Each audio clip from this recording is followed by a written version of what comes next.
Hello, everyone. Week 12 fantasy football. Jim Coventry from Rotowire here. I just want to retweet this out so I can get this on my page as well. Be answering your lineup questions today.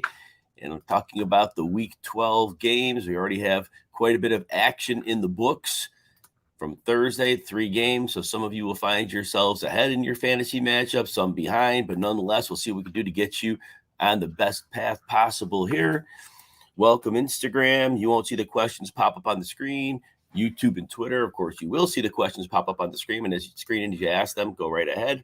If you roster Aaron Jones, a little bit nerve-wracking here because he is a true game time decision. The Packers have a bye next week. It is a very big game for the home field advantage and the playoff seeding in the NFC. So not sure, but again, if you have an option in an earlier game, Aaron Jones is very risky because he may not play. They're not sure, and that there's nothing been definitive one way or the other. Morning, Randy. OBJ or Galladay, you know what? Kenny Galladay hasn't done anything. He doesn't look like he fits the team, and it really looks like Daniel Jones just isn't good. And they're going to face a heavy pressure rate, which is the worst thing. Philly has the second top pressure rate right now. So Daniel Jones is probably going to be under duress a lot in this game. I do think OBJ has to be brought into the game plan here. And I just read the report this morning that Matthew Stafford's dealing with elbow and back issues. All players are hurt right now, and then Stafford's had these issues. But my guess is OBJ is like deadly on slants, and I'm sure Sean McVay with a bye week to draw things up definitely has OBJ in the game plan. And so I'm going to go with OBJ here because Galladay's floor is horrible. Even in the game where OBJ played a few snaps, they got him a couple passes. But again, with the bye week off, my guess is they have to use him here. All right, so good question there starting out. Again, I'll take questions from Instagram as well. You just won't see those on the screen on the YouTube and Twitter. Scott Lynn, good morning. You need one of Gaskin, Ayuk, Sutton, Higgins. Assume that's T. Higgins. Yeah, okay, good there. So, all right. So Gaskin is always tough because he's been very inefficient when he's gotten touches here. He had the one game where he had 10 catches and 2 touchdowns. That was probably a month and a half ago. But otherwise, he hasn't been doing great in that capacity. And Carolina overall, they are middling against the run. But what I think is difficult about Carolina matchup is they are the toughest team for receiving running backs, and that's where Gaskin makes his hay. So I'm going to rule him out because of that. Now Ayuk, it's just as simple. They have 3 receivers. They got Kittle, they got Debo, and they've got Ayuk. 2 out of 3 of those guys are probably going to do well every week. And there is no rhyme or reason as to which one doesn't hit. A couple of weeks ago, Ayuk had the 4 targets. He was the odd man out. In the other 3 of the 4 weeks, he was in that mix. The matchup is not scary at all. They definitely want to run the ball. I get that. So, but Ayuk is squarely in play here. But just understand, we don't necessarily know which one of those 3 is going to go out, and it has nothing to do with the matchup off him. Sutton, you know what? He 3 or 4 weeks in a row, he hasn't gotten it done, and Denver's without both tackles, and so the downfield passing game, Joey Bosa is going to be rushing against them. I just think that Sutton's lack of performance, Teddy not being able to get to him lately, I think it's real problematic. So I'm against him here. T. Higgins is in a decent spot because Pittsburgh is going to bring a lot of heat on Joe Burrow, and Burrow's have to get the ball out quickly. And so to me, T. Higgins sees more targets. He and Tyler Boyd. Chase may see some, but it's going to be harder to get those downfield targets with T.J. Watt and Hayward coming at him. So that's the problematic situation there. So, but overall, Higgins, it probably has a better floor than Ayuk because he's probably going to get his 4 or 5 catches, 50, 60 yards. There's upside. There's always upside. T. Higgins has had a lot of end zone targets that haven't worked out. Ayuk is probably a better ceiling play. But again, with 2 out of 3 of them hitting each week. So Higgins is safer. I think if you want to risk a little floor for some upside, then it's Ayuk. I think that's a decision you need to make on that. I got a couple Insta questions, so you're not going to see these on Twitter and YouTube. Eddie Loof, should you start Burkhead? Well, so David Johnson is going to be heavily involved here as well. They have a great matchup against the Jets, and the Jets are bottom 5 against the run. So they're bottom 2 against the run, actually. So it's a great matchup. Ultimately, either he or David Johnson could get on a roll here. I could see this being a lower scoring game because neither team's probably going to trail a lot. And so, but I don't see Burkhead as a guy they want to give 15 carries to. So I think if you're expecting 55 yards with a chance to score, then you can go with Burkhead. But I think 55 yards is probably his ceiling. I think you could get a 30, 35 yards in there as well. So I think that's what we're basing this on. There's not an upside play. And I do think Tyrod's running some touchdowns near the goal line. So I don't even think like Burkhead's an auto goal line back for them. So that's what I'd say.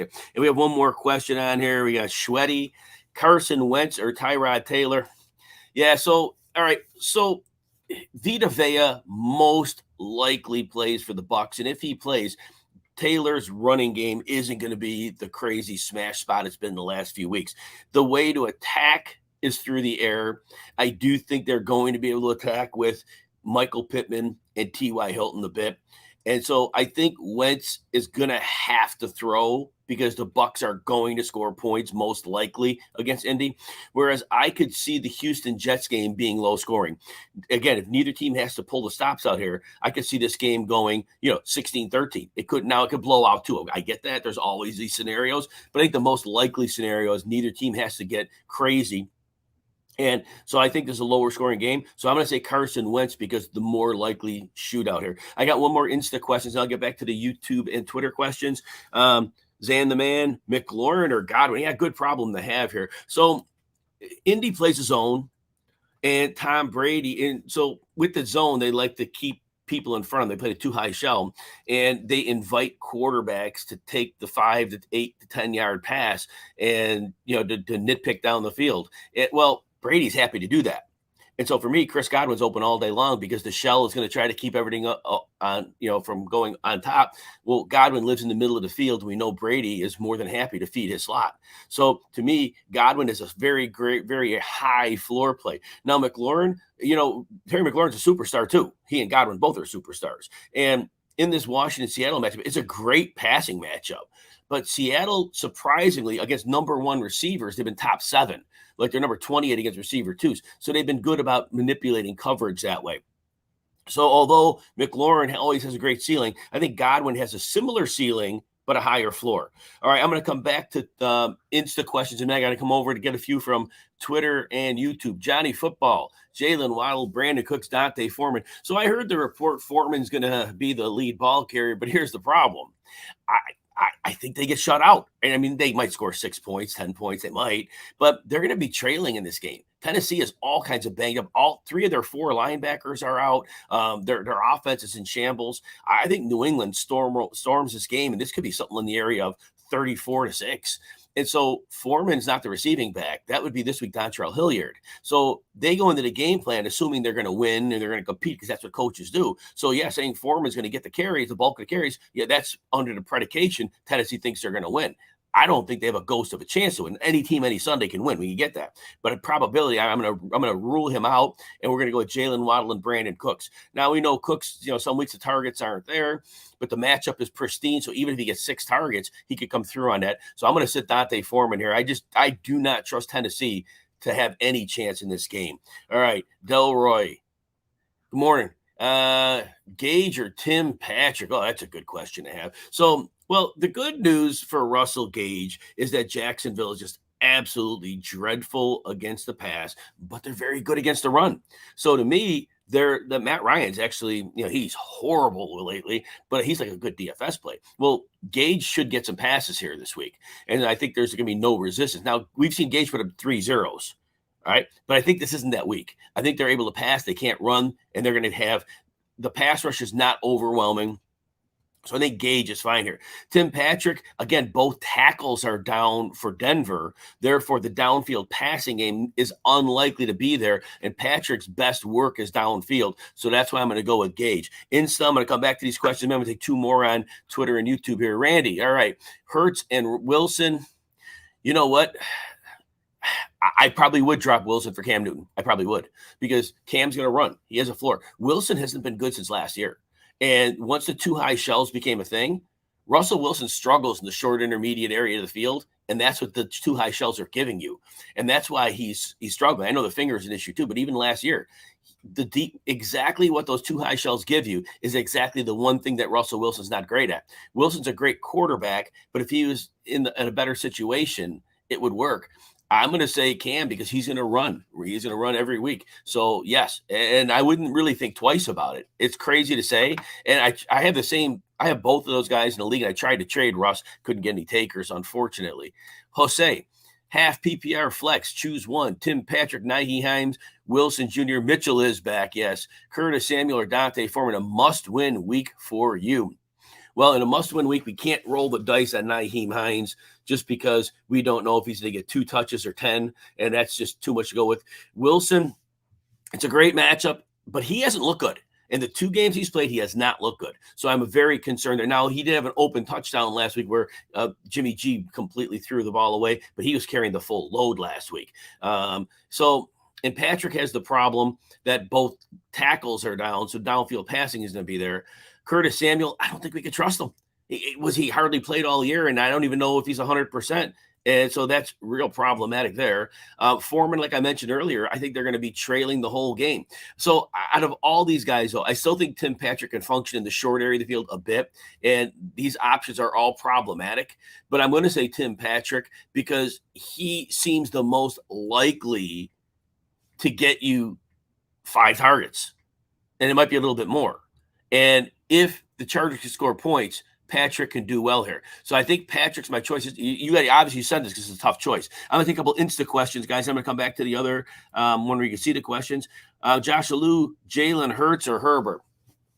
Well, we know Jalen Hurts has that great rushing floor, so that always puts him in play, and that gives him a ceiling as well. And they are playing the Giants, and the Giants overall – they're actually above average in pass DVOA, but they're like 11th, so they're not scary or anything. But Philly could probably run on them all day, as the Giants are like 3rd from the bottom in rush defense. So I think Philly could run the ball all day with Miles Sanders and even Boston Scott and even Hurts. Now, Justin Herbert, they're facing Denver, and Denver's about league average against the pass, but there's no pass rush to worry about, which that really helps Herbert out a lot. I'm going to say, so look, the floor play here is Jalen Hurts. He's the floor play. He's going to get you that 15 to 18 points, and you don't have to worry because he's going to run.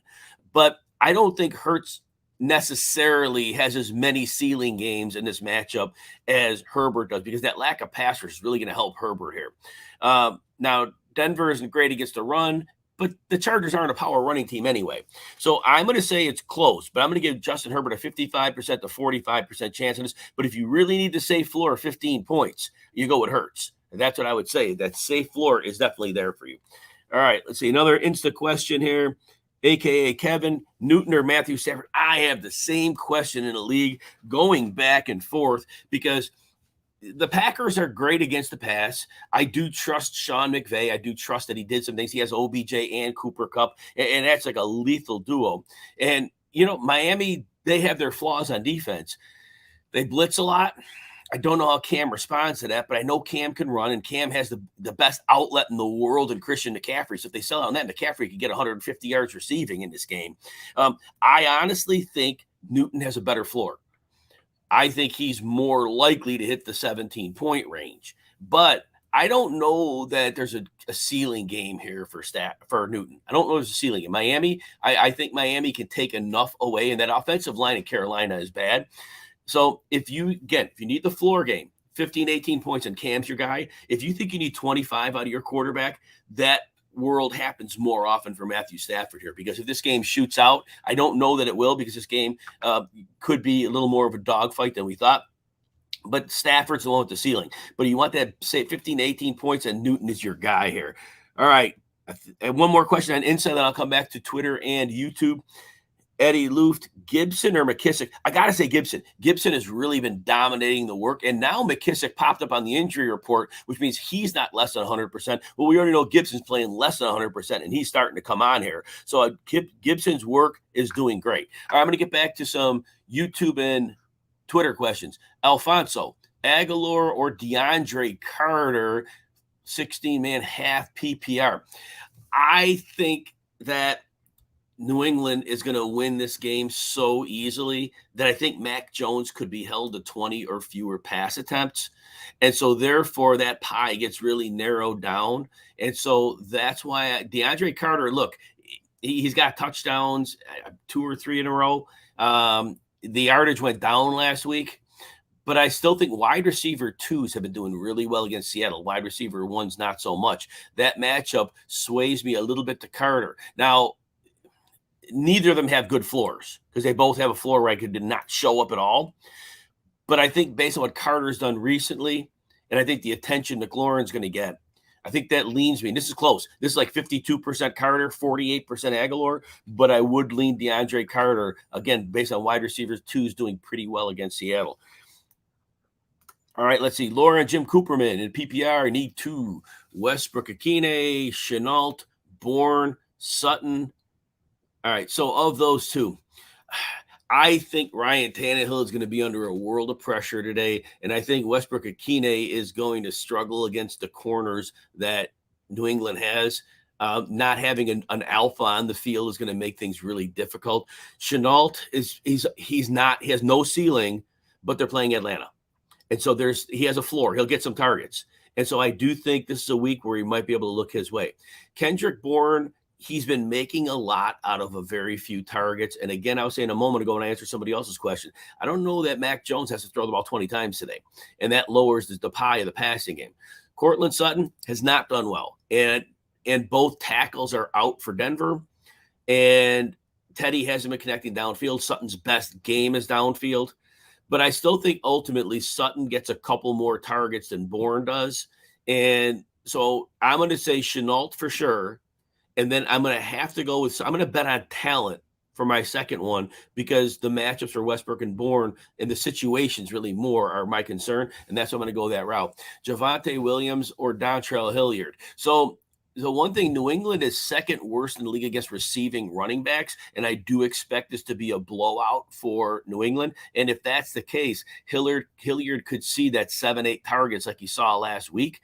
And so for me, that gives him a PPR edge over Williams. However, if you want to save 8 to 10 point floor, Williams is your guy because Williams is going to be involved. The matchup is soft. The Chargers are terrible against the run. So Williams is a great floor play. But if you need to risk some floor, because Hilliard's a replaceable player, right? And so if you need to risk some floor, maybe that game doesn't materialize, but that PPR upside, Hilliard's your swing for the fence guy, but Williams is your safe and steady, going to get you those points. And if you have other guys in your lineup that do their jobs, then that keeps you from getting that 4 that came out of nowhere. And that's how I would look at that one. I'll take one more from Randy, and I'll go back to Insta. I got a couple questions. Randy, Bateman or MVS? MVS had 10 targets last week. That Mario called it one. Pre called it in the series. Props to him, man. That dude had it, but he doesn't see many targets. And Bateman's seen 6 to 8 targets in every game.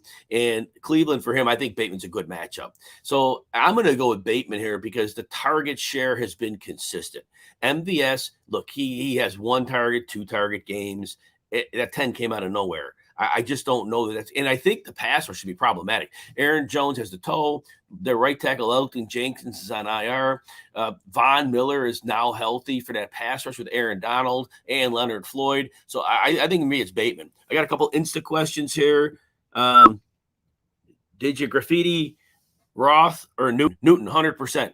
He's going to run, and that gives him a floor. Ben Roethlisberger, I know he's had a couple games where he's produced a little bit, but overall, he's usually 1 touchdown in the game. And again, I know he did a little better recently, but basically this is a divisional matchup. They know Ben, they know his weaknesses. And so I just don't think Ben has the arm to really do what he needs to do. Cam has the legs, and that's huge in fantasy football. So for me, Newton's floor is so much higher, and Newton has a higher ceiling and a higher floor. And that's why I go that route. And all right, let's see next here. Wadeo 91, one PPR league. You need 1 of 3, Damian Harris, Dontrell Hilliard, or Ty Johnson. So Damian Harris is expected to play today, and in a game that they should win it very easily against Tennessee. And Tennessee, again, their pass defense has been surprisingly good, but they're bottom 10 against the run. And New England is very multiple. And Tennessee's down 3 of their starting linebackers. So I'm going to say Damian Harris is your floor play here. But remember, he doesn't always have a great ceiling because Stevenson will be involved. So Harris is likely to get you 10, 12 points without a problem. Might get you a little bit more. I think the ceiling play where you risk a low floor, if you got to swing for defense, you need 20 points. Hilliard, because in that same game, they're going to trail, and New England is bottom 1, I think, against receiving backs, and they're the worst. And so in that case, Hilliard could catch a bunch of passes, and he could do a lot of damage that way. Ty Johnson, I think that game's a little lower scoring than we might like, and so I think that just depresses the value of what he normally could do. So I'm going to say Harris for a great floor, and I would start him. But if you really need a huge game, then the receiving for Hilliard, that would be there, but you're risking a real low floor. All right, let's see if I got any other Insta caught up there. All right, get back to, I'm going to scroll this page up, and I got Iron Eddie's question coming up here. All right, Iron Eddie, full PPR, Jacoby Myers or Van Jefferson. So I do think the passing pie is going to be low for New England today because this is a game that they should win very, very easily. Myers is getting 4 or 5 targets a game. You're welcome, Adele. So I think he gets that 4 or 5 targets, but he hasn't really been more than 50 yards in games. He did get that 1 touchdown, but pretty much you're looking at 4 for 40, 3 for 40, somewhere 5 for 50, somewhere in that range. So I think you've got that floor, but there's no ceiling at all. Now, Van Jefferson, now he'll be in the 3 receiver sets, and they're going to throw some. And we heard today Stafford's got elbow and back issues going on. But I think Myers is your safe play, but no ceiling. But if you need 15 points out of your receiver, Jefferson's the one who can get that. He also can get you a 4. So again, 4 or 15 Jefferson, or 6 to 10 Myers. So you got to look at your game that you have going on. If you need to bank those points, you got to go Myers. If you got to make that swing for defense, then you got to go Jefferson. That's the way you got to look at that one. All right, Aaron Eddie, got another one here. Half PPR, you need 2 Gaskin, Elijah Moore, T. Higgins, OBJ, or the returning Kareem Hunt. Gaskin, I'm ruling out because I mentioned earlier that his matchup, Carolina, is lights out against receiving backs, and that's where Gaskin tends to make it. He hasn't been very efficient there. Elijah Moore has been on fire, and it's very hard to stay away from him. However, I'm very concerned with Zach Wilson. Zach Wilson is pretty awful. Now, Corey Davis is out, and funny enough, if Elijah Moore is treated as the number 1, which he probably will be, the Texans are number 6 against wide receiver 1s. They're terrible against wide receiver 2s. They're average against the slot. They're terrible against the tight end, but they're great on wide receiver 1s. And with Zach Wilson coming back, that gets me a little nervous here. So Higgins has that great floor, and with Pittsburgh likely putting a lot of pressure on the quarterback, Joe Burrow, they're going to have to get the ball out quickly. Well, that's a Higgins and Boyd game for me. And Higgins had a lot of red zone targets this year. They just haven't worked out. So Higgins is a very strong floor play here. Now, for the last 2, I have to assume Kareem Hunt is going back to his normal workload. And I was talking on the Sirius show yesterday. He was getting between 12 and 16 touches a game. His yardage was around 70. He was very, very solid. So I believe they gave him a lot of time off, so I have to believe he's 100%. So I believe Kareem Hunt is a very strong floor play here. And so I would say Higgins and Hunt. Now, if you need to go for ceiling, I'm keeping Hunt in there, but instead of Higgins, I'm going to go for ceiling with OBJ because I have to think during the bye week, they got plays in there to get him in space, get him over the top, and I believe that Matthew Stafford, even with the injuries, can unlock OBJ, as can Sean McVay. So we're going to say Hunt. I believe Hunt has to have a good workload here. And so he should be in there for a solid floor with ceiling. And then Higgins is your safe play for number 2. But if you got to go for defense, swing for defense, then OBJ instead of Higgins. But you risk, because if they don't get him integrated well, that would be the risk you take there. All right. Disco Dave, 1 point per 25, TD for 6. LaVisca, Mitchell, or Dante Foreman. So I understand the report about Foreman is out there, that he's expected to carry the bulk of the carries. However, like I said earlier, coaches go in assuming they're going to win games. And if they think they're going to win, then yes, they want to ride Dante Foreman. However, I expect the Patriots to blow them out. And if they blow them out, we saw last week, Dontrell Hilliard is the receiving back. Well, it would be Jeremy McNichols, but he's still out with the concussion. Therefore, I don't think Dante Foreman is going to have a grinder role because they're going to be probably blown out in the second quarter. So I'm going to rule him out. And I don't know if you need to start 1 or 2. So at this point, Mitchell is, for me, he's in. His finger's supposedly well enough to play. He's practiced. Minnesota's down all 4 of their original starting defensive linemen, and they've been bad against the run. So for me, Mitchell is a beautiful play this week. Great floor, decent ceiling. If you need a second player, Chenault doesn't have a bad matchup and they're playing Atlanta. And so I think both teams can move the ball through the air here. So for me, it's Mitchell. And if you need a second, it's Chenault, but we're not going to touch Foreman here because, again, I think they're going to be trailing badly. Got another Instagram question, which you guys won't be able to see on Twitter and YouTube. Burrow or Wilson? I can't trust Wilson right now. I just totally cannot trust Wilson. And that matchup's great. It's a great matchup. But if Washington plays at 2 safeties high, which that's been the kryptonite for Wilson and many other quarterbacks this year, Wilson just can't throw to that intermediate area of the field that, is given to him. And he hasn't looked good. He's been terrible. And whereas Joe Burrow, not a good matchup. But the thing is, Pittsburgh's going to get that pass rush. But underneath, he's got Uzama, he's got Boyd, he's got T. Higgins, and he's got a screen outlet to Joe Mixon. So I think Burrow gets enough done here where he has a good floor game. I don't think either of those players have a big ceiling game. Wilson just hasn't gotten it done. I can't trust him. So I'm going to just say Burrow. We have to see Russell Wilson do something, but I think before we could put him in over a solid option. All right, let's see what we got here.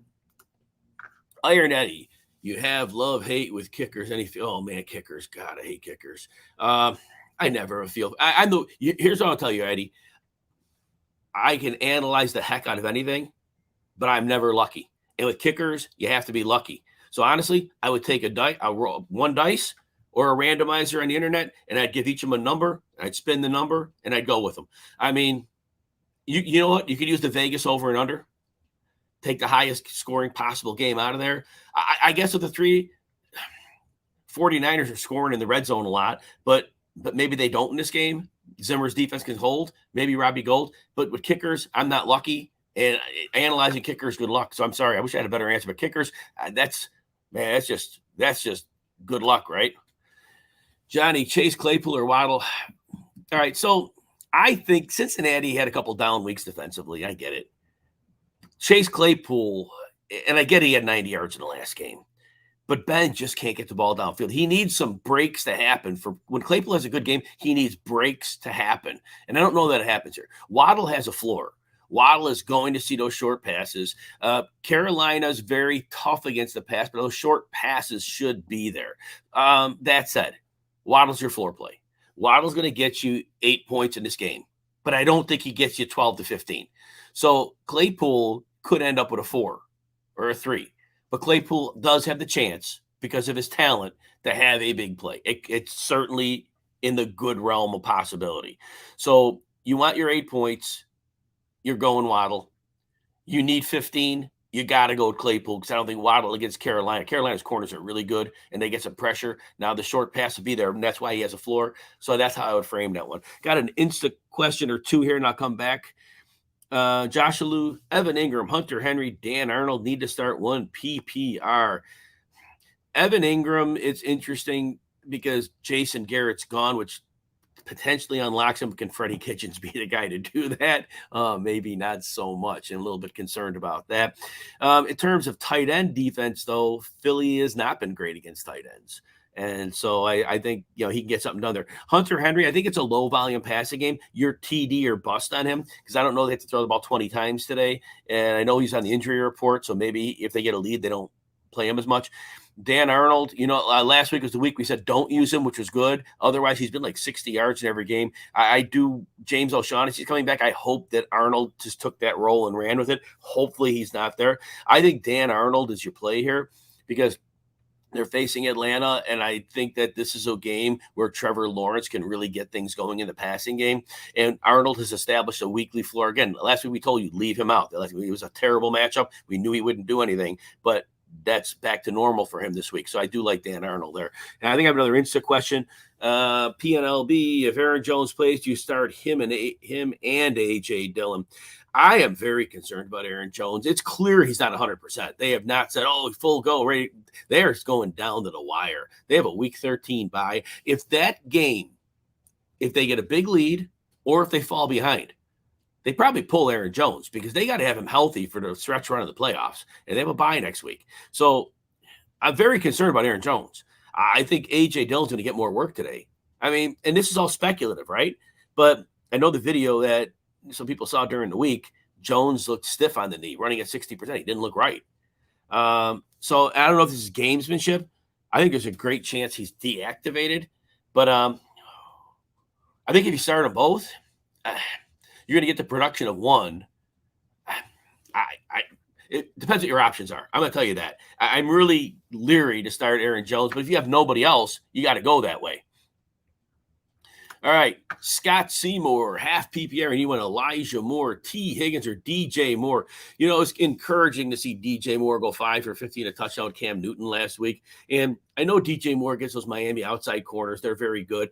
But they're getting the ball out of Cam's hands quickly, and DJ Moore's an elite superstar. And so, to me, that gives him a floor. Cam realizes that's his number one receiver. He's going to go to him. Elijah Moore's been great. He's been playing phenomenally well. Zach Wilson comes back. That gets me a little bit nervous. And I said this earlier in the show. Houston's not good, but they're number 6 against number 1 receivers. And with Corey Davis out, he's their number 1. And if they've been rotating coverage over and doing well against wide receiver ones. So DJ Moore is still ahead. Now, T. Higgins is interesting because Pittsburgh will get pass rush. And Joe Burrow has to get the ball out quickly. Well, that means Higgins, Boyd, and Uzama are probably going to see some targets here. But overall,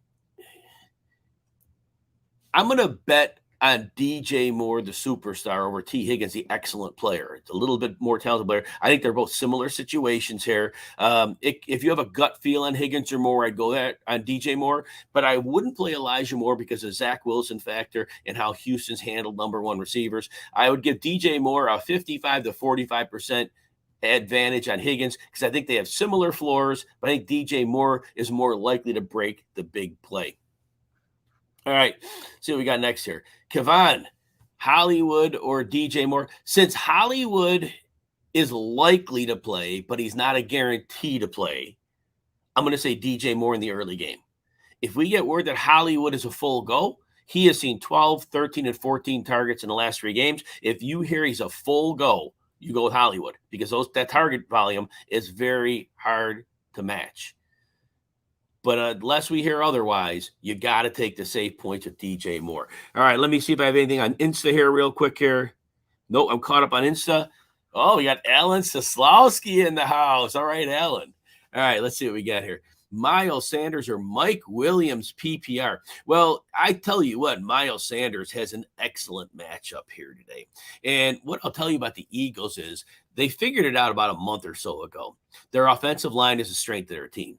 And they started to run the ball. But with their quarterback, Jalen Hurts, they're involving him in the running game, and it's a numbers game they're playing. And they have a numbers advantage in the defense because the defense can't account for that running quarterback. But it's getting their running backs high yardage per carry because they're manipulating the defense with the mobile quarterback in such a way to open gaps. The Giants are just simply not good against the run.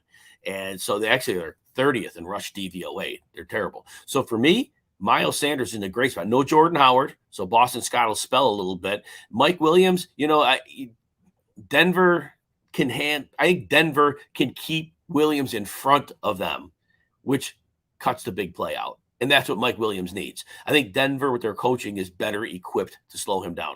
So I think Miles Sanders is your play here, Alan. Good luck with that one. Scott Seymour, standard scoring. You need a flex between Ty Johnson, A.J. Dillon, and Javonte Williams. So A.J. Dillon does not have a great matchup, and even if Aaron Jones doesn't play, the Rams are very good against the run. The Rams are like top 10 run defense. Dillon's a good player. We know that. Right tackle Elton Jenkins is out. That's a hit to their offensive line, which doesn't help Dillon here. Javonte Williams is in an excellent spot, but we know he splits work. Chargers are awful against the run. They're the worst team in the league against the run. And we know that the Broncos like to run the ball. So this could be a game where both Williams and Mel Gordon see 12, 14 touches. And that could be a good game for Javonte. I think Javonte is a very, very good floor play this week. I like him as a floor play. Now, Ty Johnson, I normally would like to advocate, but here's the problem. Standard scoring. So he's a reception guy. And I think there's a great chance that Houston Jets game could be lower scoring. All right, so Javonte is your floor play. I do want to say, though, as much as I don't like Dillon's matchup, if they get the ball deep in the red zone a couple times, he could punch in scores. And so I think Javonte, if you need 12 points, which is a very solid game out of your running back, I think you take Javonte. If you somehow feel you need a 20 because you're an underdog in your game, you might look Dillon because he could get in the red zone. There's a chance Aaron Jones doesn't play and volume could pile up and he could get something done there. But Williams is safe for him, in my opinion, this week. That floor is going to be better. But that Rams matchup, I think is not good. I think there's a good chance the Packers fall behind, too, in this one, although that remains to be seen because the point spread is near 0. All right, let's see what else we got here. Let me make sure there you go. All right, I think Randy. And if you guys see any inactives come through, it's 10:30 my time, 11:30 if you're on the East Coast. Kabroom, I see a question mark. Okay, there we go. Hold on. I'll come back to your question. I've got this one right now on Insta and Twitter. So, yeah, optimistic for Laviska today because the matchup is great. They're playing Atlanta. And I think this is a good week for Trevor Lawrence, actually. He's had one touchdown or less in every game since week 1. Well, I think this is a week where they could score some points here. And I think they want to get the rookie quarterback, going. And Visca's been seeing some targets. So I think this is a week where you could play Visca and say, you know what, this could be a decent week. What's a decent week? 50 to 70 yards. He could get that. He could run after the catch. So I think he does have a week going here. All right, I got a couple questions on Insta, and I'll come back to Twitter and YouTube. You guys won't be able to see these questions on the screen here. So you got T. Higgins or Jerry Jeudy in full PPR. That's a coin flip. That's a good question. So T. Higgins' advantage this week is I don't know how long you've been with me, but so Pittsburgh's going to get pass rushed. We know that. And Joe Burrow does not have a good protecting line, gets the ball out quickly. That means T. Higgins, Tyler Boyd, C.J. Uzomah. So I think that they're in a really good spot here. Jerry Jeudy, it's not a great spot. Overall, the Chargers are like number 3 in DVOA against wide receiver 2s, which Jerry Jeudy is. They also overall are very good against the pass. You can run all day on them. And with Javonte Williams and Melly Gordon, I think that's what they're going to want to do. So for me, based on the likeliest game scripts, the probability falls T. Higgins here. It's close, 60 to 40%. So there's 40% of the case where Jeudy would outscore Higgins. But I think it's 60% of the opportunities Higgins outscores because the game scripts seem to lend themselves that way. And then Julio, Sutton, or OBJ. As I just talked about Jeudy. So the Sutton's problem is going to be this. Both offensive tackles are out for the Broncos. Therefore, Joey Bosa on the pass rush has a more likelihood of getting home on Bridgewater. But they're going to want to run the ball anyway because LA is so bad against the run. So I think, and Sutton's been bad for a few weeks. So I think Sutton is not a good play this week. The process play is not very good. Now, OBJ, I do with the bye week, I expect them to make him a somewhat integral part of the offense. So I do think OBJ is an excellent play this week because even if he gets 6 targets, they're going to be schemed plays that are going to be set. The Packers defense is what it is. You know how to attack it. And McVay's going to have something set up here. So it surprised me if OBJ didn't have a big play today. So I'm going to go with OBJ. Again, if you have questions on Insta, just type those in. I'm going to come back to Twitter and YouTube here. Iron Eddie, TD League of Cordero Patterson, Javonte, or Eli Mitchell. I'm going to say Eli Mitchell. They use him near the goal. Jeff Wilson got stoned at the goal a couple times last week. The Vikings are without their top 4 defensive linemen from the beginning of the season, 2 of which are out from this recent week, and they're bad against the run. So I think, and Eli Mitchell could break a run. So, and I think Mitchell's get more chances. Javonte will lose some work to Melly Gordon at the goal. Patterson, he could get it as a receiver, right? But his yardage have been down the last couple weeks, and he's not 100%. He's a game time decision, so he's clear he's not 100%. I'm gonna say Eli Mitchell here. All right, I got a question on Insta. Akers Bob, Gibson or McKissick? Gibson. McKissick Gibson's seen a lot more work the last 2 weeks. McKissick's on the injury report now. If he's less than 100%, I don't trust him. But Gibson's been playing at less than 100%. He's been looking pretty good lately, and I do think he can get it done against Seattle. Seattle is a good run defense, but Gibson has been showing signs of improvement the last couple of weeks, so I'm going to go with Gibson here. All right, let's see what we got here. Delroy, you can start 2 today in the PPR. Miles Sanders, Ty Johnson, and A.J. Dillon. So I don't know that Jets-Houston game is very high scoring. Of course, it could shoot out. Any game can, right? But I think the probability lies in that game being lower scoring and the Jets not having to throw to their running backs like they do every other week because they're trailing. Dillon doesn't have a great matchup, but he would be used at the goal. Aaron Jones is a chance he may not play. He may not finish the game. So I think Sanders is in because that Eagles running game has been phenomenal for the last 5 weeks. It's all about, if you've been with me a few minutes, you heard how they set up the numbers with their offensive line and with their mobile quarterback. They've really made it great for their rushing attack. So Sanders is in, and I'm going to go with A.J. Dillon. Like I said, Ty, if you have a feeling, though, if you in your gut think that Houston and Jets game shoots out, if you believe that, then Ty Johnson would be your play because the receiving back would be important.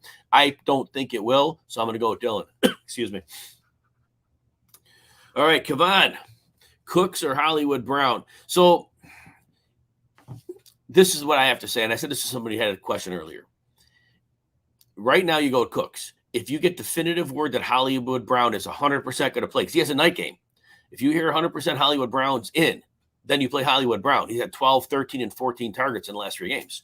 You can't sit him. But if you don't know if he's going to play, it's a game-time decision. Now you got to play Cooks because you can't take a 0.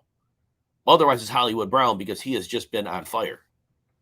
All right, and Insta, if you have any questions, go ahead and type those in. Johnny Football, Zach Wilson, Tyrod Taylor, Trevor Lawrence, Matt Ryan need one.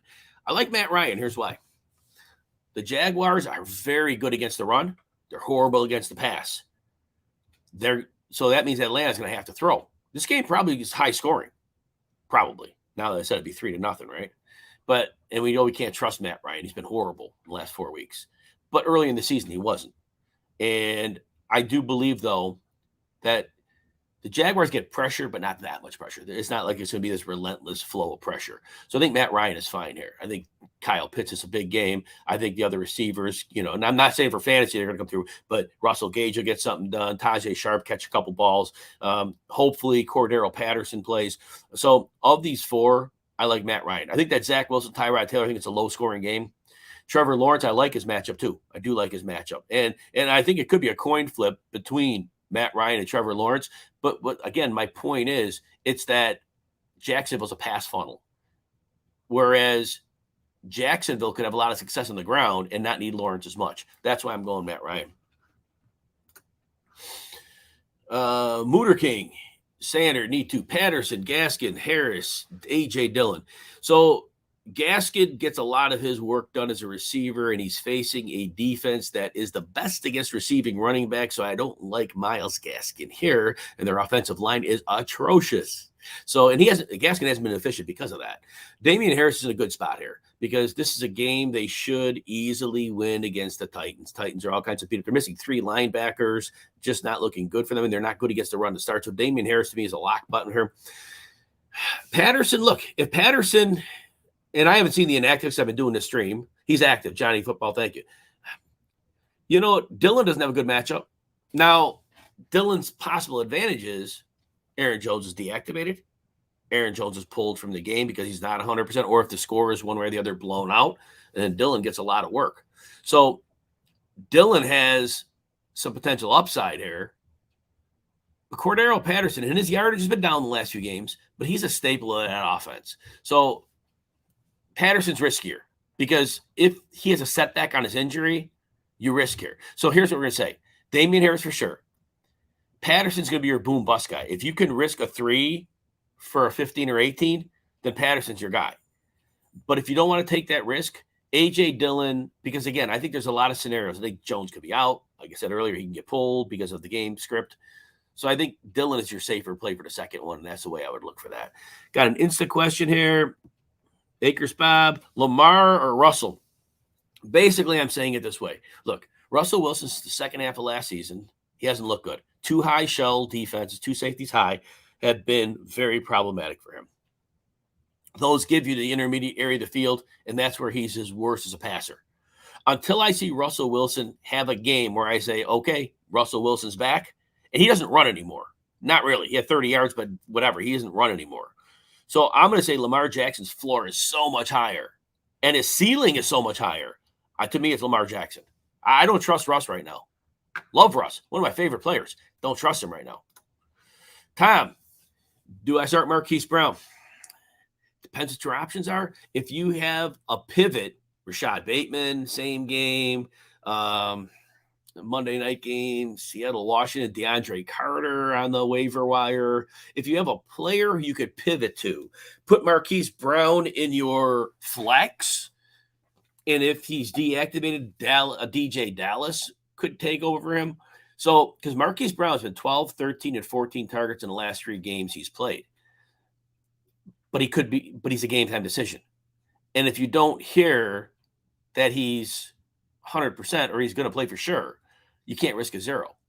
So I would have a pivot in place on the roster if you can. Don't know what your roster looks like. If you can do that, then you pivot. If he's active, he's playing. Absolutely. All right. So a good question on that. Johnny, thanks again. Cordero Patterson active. That's important. And fantasy managers that roster him, remember, there's a chance for an in-game setback. He's not 100%, but having him on the field, you take your chances. Apparently, he practiced last week, even on the short week. So, Garrity, pick 2 FPPR, MVS, Claypool, Freiermuth.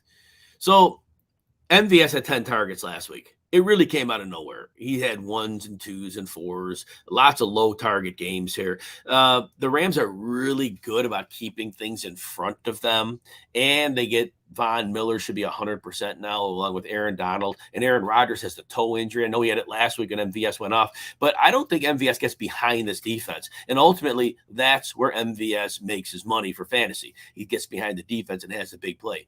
Typically, the Rams don't allow that. So for me, it's going to be Claypool and Freiermuth. I know they're on the same team, but I think their floors are so much better than MVS. MVS has that 0 floor. Most weeks, he has that 0 floor. And I think that let's say this probably isn't a ceiling game. Can he get a big play? Yes. But I think the Rams defense right now isn't going to let that happen. So I'm going to go Claypool and Freiermuth. Allen, yeah, baby. I see that. Yep. All right, there we go. See who else we got here. There we go. James.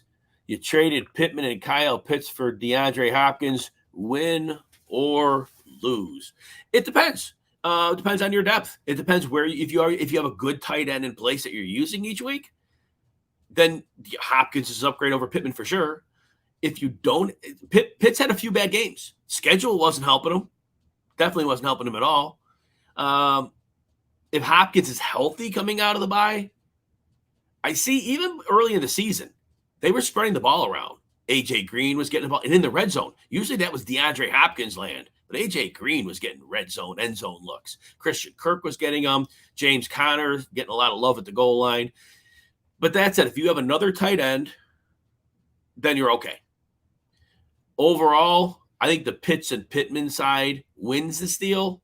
But if the Hopkins side has another tight end, then it's a win-win. Then both teams win. That's how I look at that one. Burrow or Russ Wilson?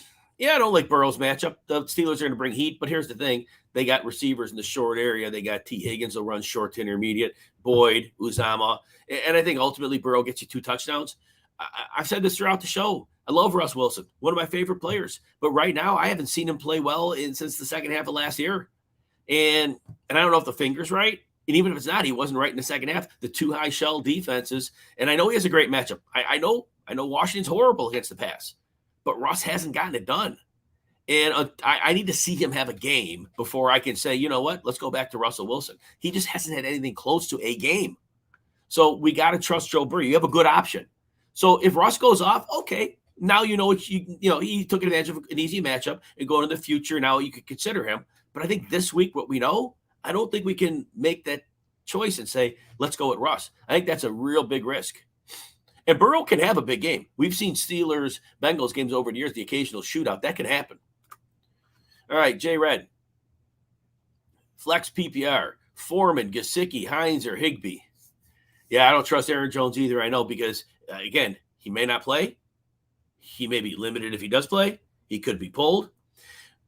Foreman, look, the coaches said get the bulk of the carries, but they're talking as if they're going to win the game. I think New England's up 17 points in the second quarter. If that's the case, it's the Dontrell Hilliard show because it's going to be the receiving back, not the grinder. So I don't like Foreman here. Gesicki, you know what? Gesicki gets his targets. Even in the goose egg 2 weeks ago, he had 7 targets. Gesicki's going to always get his targets. And so I like Mike Gesicki. He's a very good place, a slot receiver for them, basically. He's not really a tight end, but that doesn't matter to us for our purposes, right? And Carolina is very, Carolina's been really good against tight ends. But Nyheim Hines, I don't know if he's going to get 2 touches or 8. And because Jonathan Taylor's seeing pass down work. And Higbee, it's a very good matchup for Higbee. I love the matchup. Overall, Green Bay's like 23rd against tight ends. But with OBJ in there, they're going to run more. The targets OBJ and Cooper Kupp. What's left for Higbee? So for me, Gesicki has a bad matchup, but he gets the most targets of the group, and he has a chance to score in the red zone. So I'm going to say Gesicki because I really don't know that the other players even have a usable floor. All right. Randy, Terrence Marshall inactive. Robbie Anderson thing is, that offense is going to run through Christian McCaffrey and DJ Moore. Robbie Anderson, and I know he did well for a while last year. Robbie Anderson is best as a downfield threat. Does Cam have the arm for that right now? Is Cam Cam play bombs away? That's Robbie Anderson's game. And we've seen the more teams got used to him not being that, they adjusted to him. And then Anderson can't get anything done because teams get physical when running. And, I joke, say, was he 115 pounds? And, I know it's more than that. But ultimately, I don't have expectations for Robbie Anderson. I know he caught a touchdown in the red zone a couple of weeks ago from Cam. But 40 yards is an upside for him, I think. Could he break a big play? Yes. He could break a big play and, okay, he had a 60-yard touchdown. It could happen, but it's very, very unlikely. So I don't have expectations for Robbie Anderson. I think you're hoping for 40 yards. You got a 30% chance maximum of a touchdown and a few catches. But I do think and especially in this game, Robbie Anderson is going to be on the outside, and he's going to be up against Byron Jones or Xavier Howard. To me, that's a horrible mismatch for him. Johnny, Cooks or Jalen Waddle? Jalen Waddle has a brutal matchup. Carolina's really good at corner. Now, Waddle's going to get his screen passes. He's going to get 4 to 6 of them. He'll catch them. So he has a floor for you. If you're PPR, he's going to get you 7 points. I don't think there's much ceiling for Jalen Waddle here. I think Carolina is and they'll get pressure on Tua. So I don't think this is a good Jalen Waddle week. And I think it may not be a high-scoring game either. Brandon Cooks, though, and I know he hasn't been getting it done regularly, and it should be a lower-scoring game with the Jets, but it's an easy matchup. And even if he gets 5 targets, Brandon Cooks will come through at 70 yards and a touchdown because this is a great matchup for him. Jets are bottom 10 against wide receiver ones. So I got to go Brandon Cooks here. If you need a stable floor, if you want that 7 points and you're like, I'm good with 7 in your PPR, Jalen Waddle's okay because Cooks does have a floor. But I think Cook's floor isn't bad this week. I think he has to get the ball. He does get it thrown to him. Now, I know Houston likes to run the ball, and they will. But Cooks has to get 5 targets, right? But Waddle's a safer floor play. Cooks has a close floor, but a much higher ceiling here. Big Lemon. Need a tight end. 2 running backs in the flex. Tight end, 2 running backs in the flex. 1, 2. You gave me 4 players here, and you need 4, I think. Not sure. It looks like you need 4, and you gave me 4. Oh, MG3. I didn't see that. Oh, who's MG3, dude? I don't know why I'm not thinking what MG3 is. Melvin Gordon. Okay. I had to think about that. I just call him Melvin Gordon. Sorry. All right. Henderson's a good play this week. Green Bay's not good against the run. I think they're going to use him more. Pat Freiermuth's getting regular targets on 9 last week. He's been seeing about 7 in most games, so his floor is great. Noah Fant has a very good matchup. He doesn't get enough targets. It's not his fault. You know what? I don't trust Aaron Jones right now. And here's what we'll do. I'll say it this way. Since Fant and Aaron Jones play the late afternoon games, what I'll say is this, because Melvin Gordon has a great matchup. Chargers are worse against the run. So I'll say this. If Aaron Jones is active, I think you have to play him over Fant, because Fant has had one ceiling game. It was about 5 weeks ago. But otherwise, Albert O's out yardaged him in 2 of the last 3 games.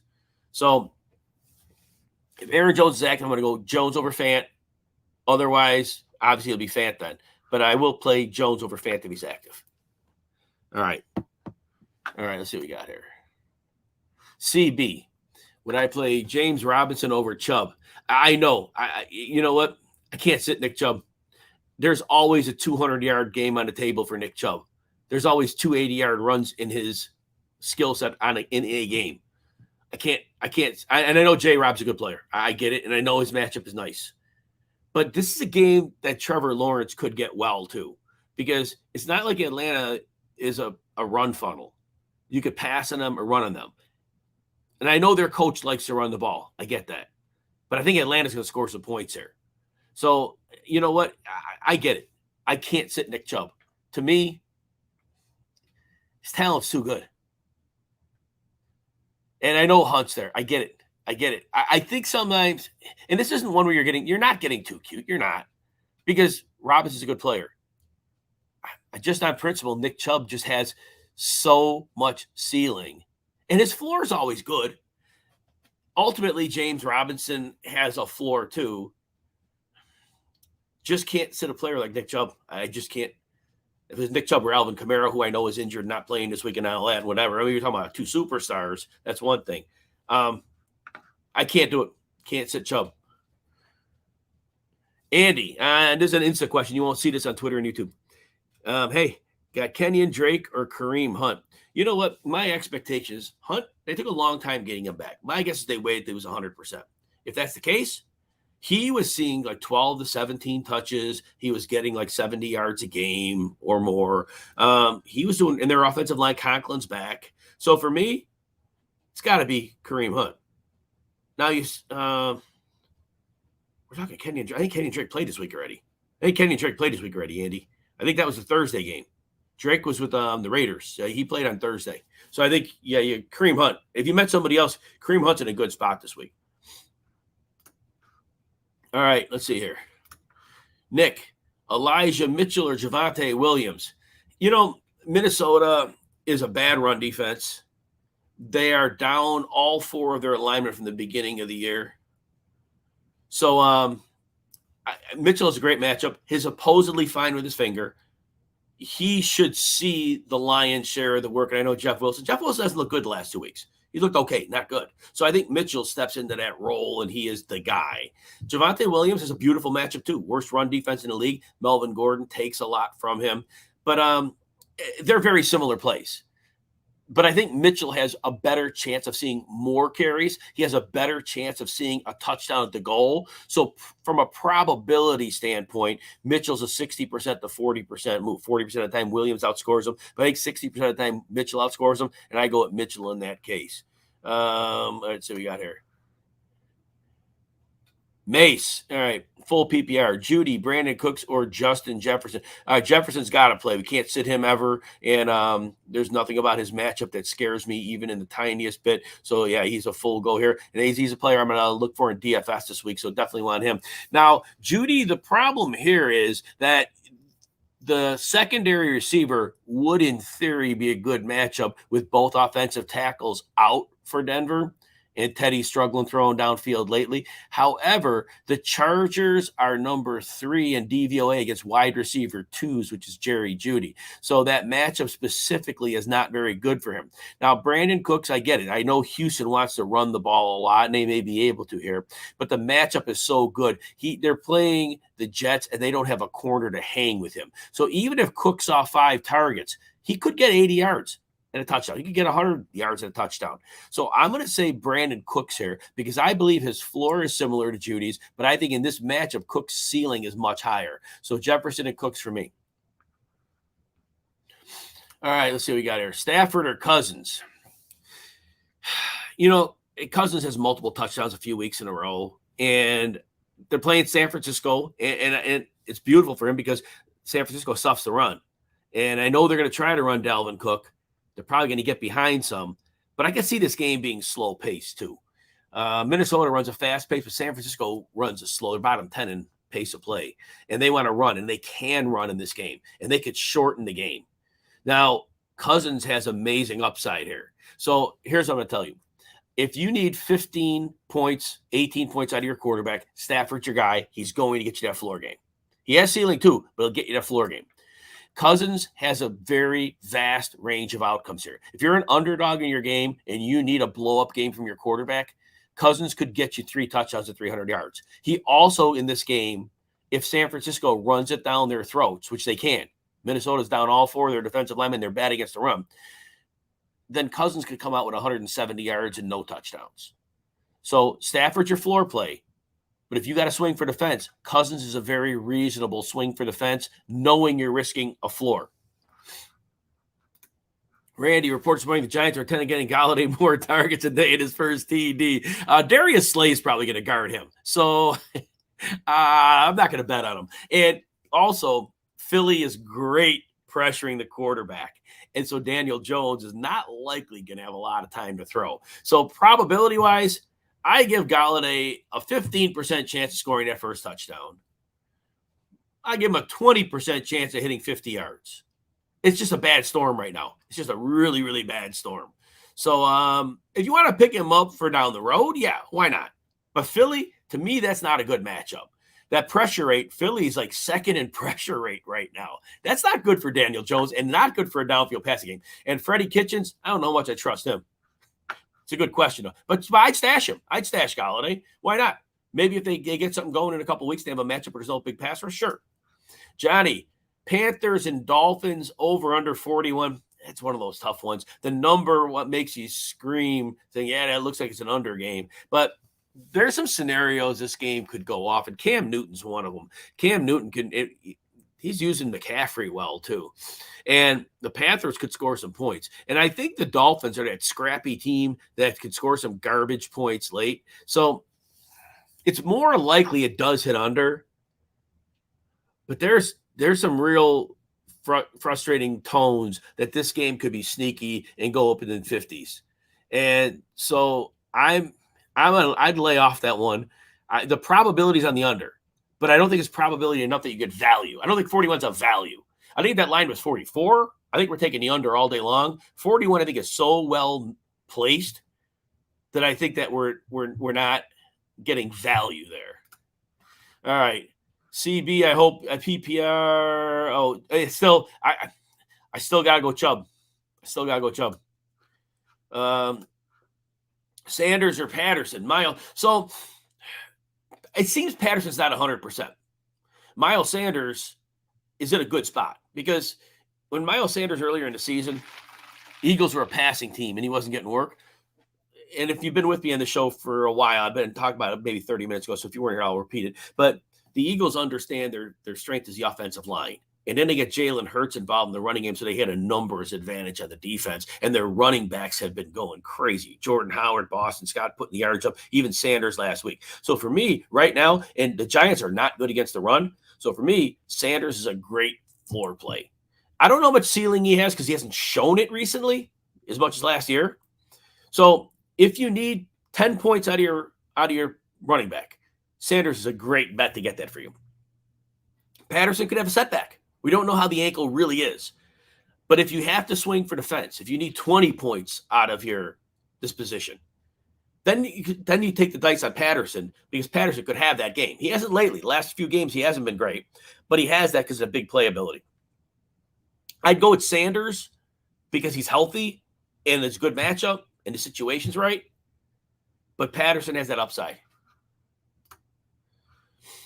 Stafford or Cam, yeah, Max, I got the same situation. Here's what I had to diagnose in my mind. So Stafford has the floor. Stafford's going to get you 2 touchdowns. He's going to get that. Cam, we love what we've seen the last 2 weeks. Partial duty 2 weeks ago, he had a couple touchdowns and only a few snaps. He had 3 touchdowns last week. Miami is not the best matchup for them. They blitz a lot. Their outside corners are very good. I think Stafford's a safer play. Stafford's going to get you 18 points more likely. Cam has more results that are lower than that, But Cam, I believe in the matchup, has more upside. Cam could have that 3-touchdown, 4-touchdown game. That's in the range. So I think if you want your safe points, if you need to make sure you just bank those 18, 20 points, you go Stafford. And I know he's thrown 2 touchdowns and 4 picks in the last 2 games, but the bye week, they'll fix some of that stuff. I think Cam is, I need to get a 30 out of my quarterback this week. I'm going to lose anyway if I don't get that. And if Cam gets me a 12, then I'm losing anyway. Then you go Cam. But I think otherwise you take the safe play with Stafford. All right, next one, Max. PPR, pick 2, Elijah Moore, Brandon Cooks, Manny Sanders already played, so we'll rule him out. And Shoddy B, Rashad Bateman. All right, so look, Elijah Moore's been playing great. Very, very hard to argue that. Now they're playing Houston. Houston, surprisingly, is number 6 against wide receiver ones per DVOA. They've been very good, and Moore is their number 1 because Corey Davis is out. He was doubtful. I assume he's out. I've been working. Obviously, I can't see the inactive, but I assume he's out. Brandon Cooks, Houston wants to run. They could run in this game, but the Jets are so bad on defense. If Cooks gets 5 targets, he gets you 80 yards and a touchdown. So I think Cooks is a good play this week. Rashad Bateman gets 6 to 8 targets a game. And there's nothing scary about the Cleveland matchup here. So here's what I'm going to say. Cooks I put in for sure because the matchup is too good. Even if he gets 5 targets, he comes through. If you want a floor play for your second receiver, Bateman should get you 6 to 8 targets and be in good shape. He probably gets you 10 to 12 fantasy points. If you need 20 or so, Elijah Moore is your play.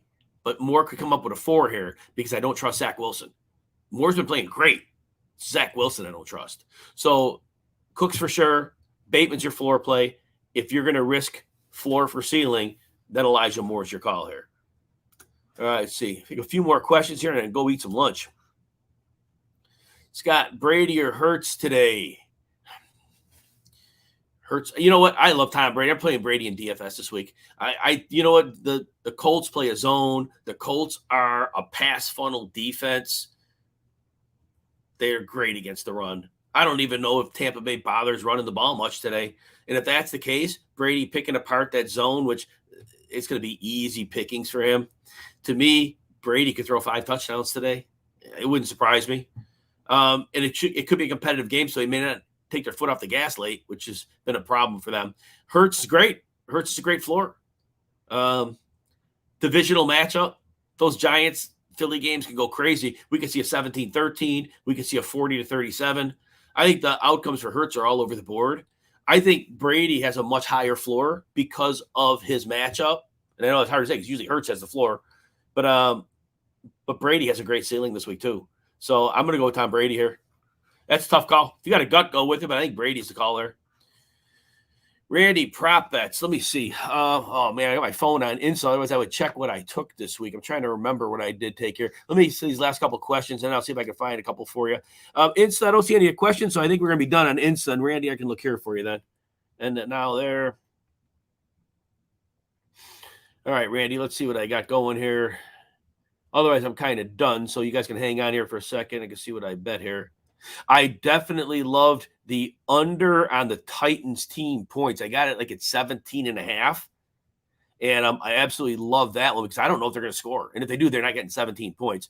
And David Johnson over 25.5 rushing yards. I absolutely loved that one. That was big because the Jets can't stop anybody. I know he'll split with Burkhead, but I think, this is a horrible defense that could happen there. Look down the teams here.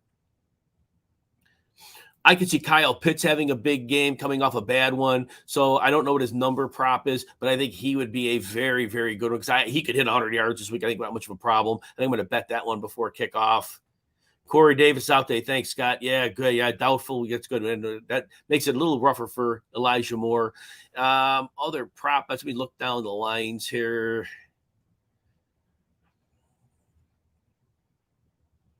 Taking a look here. Yeah, I think those are the big. David Johnson over on the rushing for sure. Under on the Tennessee total team points scored. T. Higgins over on receptions. It should be like 4.5. I think T. Higgins. Oh, if you get 4.5, I like over on T. Higgins receptions total here. And let's see if there's any other ones that stick out here. If Matt Ryan's passing yardage is anywhere in the 230 range, I would bet over on that. Jacksonville's a pass funnel D, so I think that would be good. So I double up with Pitts there. Those would be the ones I'd give you there. That's what I'd recommend. And then, Scott, you got another one here, Stafford or Herbert? So Justin Herbert's not in a bad spot here because Denver's pressure rate is not going to be very good. They're not going to get much pressure on the quarterback at all. And so when Herbert doesn't have pressure, so I think that's critical for him. And you can run on Denver. Denver's not very good, but I don't think that that's the philosophy that they're coming out with. They're going to have Herbert throw the ball. So I think Herbert has a similar floor to Stafford, but I think he has a higher ceiling. So for that, I would go with Justin Herbert. Stafford's matchup's not great. Now, if they integrate OBJ just perfectly, that could change things. But the Packers are top 8 against the pass. And Justin Herbert, like I said, this is a good matchup for him. I like Crowder this week. I think, there may be a lot of running in this game, but at the end of the day, believe it or not, Houston has the 10th. They're middle of the road in pressure rate. I think they're 10th in pressure rate.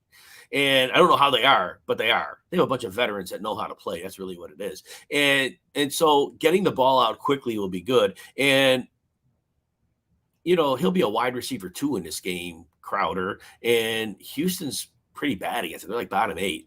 I don't trust Westbrook Akine because I think that the Patriots are going to pressure the heck out of Ryan Tannehill. So not really so good about that. So I'm going to say Crowder here. I think Crowder has floor and ceiling over Westbrook Akine. All right, and thanks again, Scott. Corey Davis is out. Shane Chase, his yardage against Pittsburgh, no hit. So here's the issue that I have. You're betting on if he makes a big play, which is always in play. The problem is going to be this. The pass rush, they're back. TJ Watt's back. And they're going to pressure the heck out of Burrow.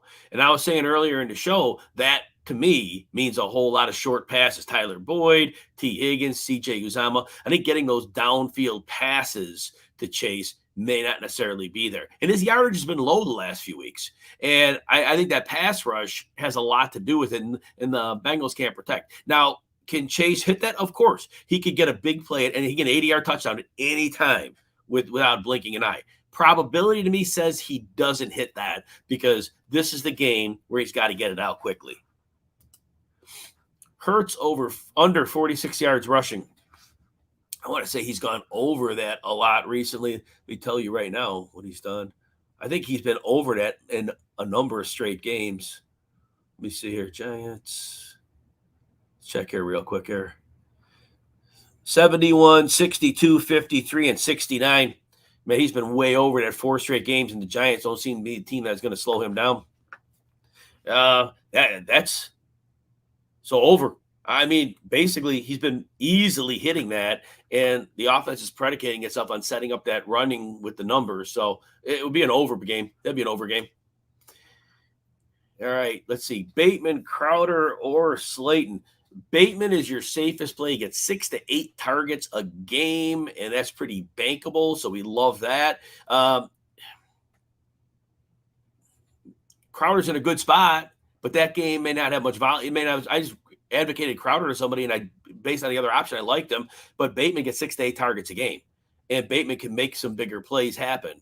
So I'm going to go with Bateman there. Crowder's a good second. I'm not going to count on Slayton. Philly's pass rush is really good.